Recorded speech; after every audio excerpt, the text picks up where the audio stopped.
कक्षा 10 विज्ञान का अध्याय 4 कार्बन और उसके यौगिक से संबंधित है।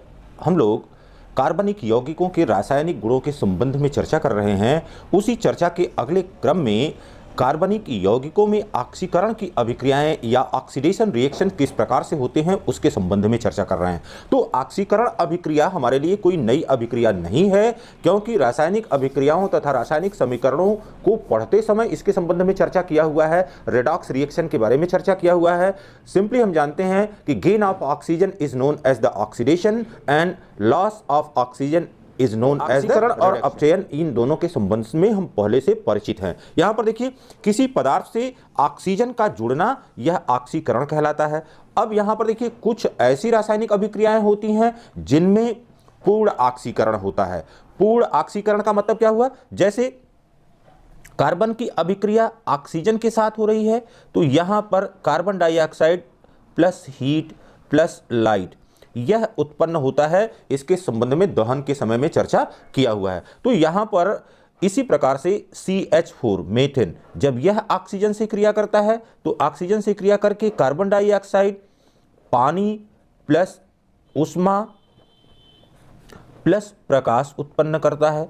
तो यह अभिक्रियाएं, हमने कहा कि यह अभिक्रियाएं क्या हैं? यह पूर्ण ऑक्सीकरण की अभिक्रिया। अब हम कह रहे हैं कि ऑक्सीकारक क्या है? ऐसे पदार्थ जो किसी पदार्थ से ऑक्सीजन जोड़ने में सहयोग करते हैं। तो कुछ ऐसी रासायनिक अभिक्रियाएं होती हैं जिनमें आंशिक ऑक्सीकरण होता है। तो आंशिक ऑक्सीकरण हमेशा यह किसी ऑक्सीकारक या ऑक्सीडाइजिंग एजेंट के सहयोग से होता है। तो ऐसे पदार्थ जिनमें अन्य पदार्थों को ऑक्सीजन देने की क्षमता होती है, ऐसे पदार्थों को हम ऑक्सीकारक कहते हैं। यहां पर दो सामान्य ऑक्सीकारकों के संबंध में चर्चा किया हुआ है कि क्षारीय KMnO4 या पोटेशियम परमैंगनेट है, यह एक ऑक्सीकारक है। इसी प्रकार से अम्लीय K2Cr2O7 यह भी एक ऑक्सीकारक या अब यहां पर देखने कैसे यह ऑक्सीडाइजिंग एजेंट के रूप में कार्य करता है, या ऑक्सीजन इसमें से अगर निकलेगा तभी वह ऑक्सीजन आगे की अभिक्रियाओं में उपयोग होगा। यहां पर देखिए, KMnO4 यह पोटेशियम परमैंगनेट है, पोटेशियम परमैंगनेट। अब देखिए बेटा, यहां पर जब पानी के साथ यहां पर विलयन बनाते हैं तो यह 2KOH पोटेशियम हाइड्रोक्साइड हो गया, प्लस यहां पर बन गया MnO2 बन गया, मैग्नीज डाइऑक्साइड हो गया, प्लस यहां पर नवजात ऑक्सीजन मिलता है।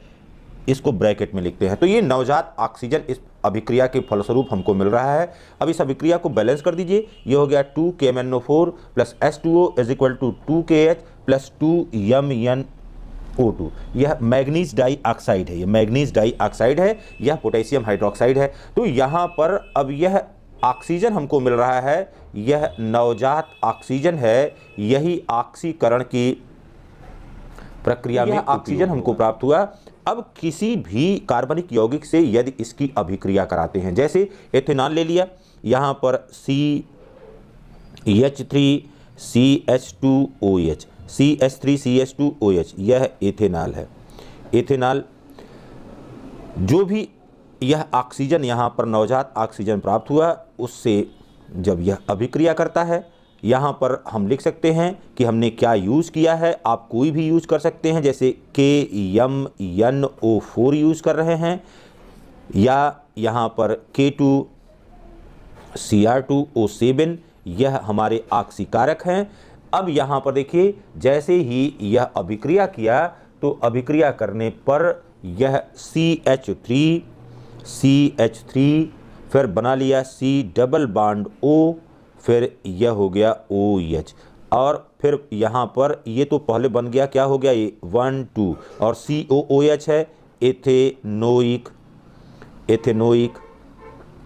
अम्ल बन गया, प्लस यहाँ पर एक वाटर मॉलिक्यूल मिलेगा।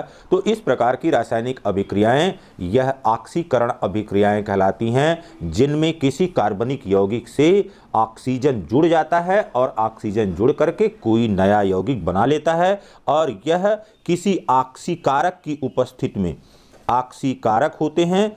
इन ऑक्सीकारक की उपस्थिति में इस प्रकार की रासायनिक अभिक्रियाएं संपादित होती हैं।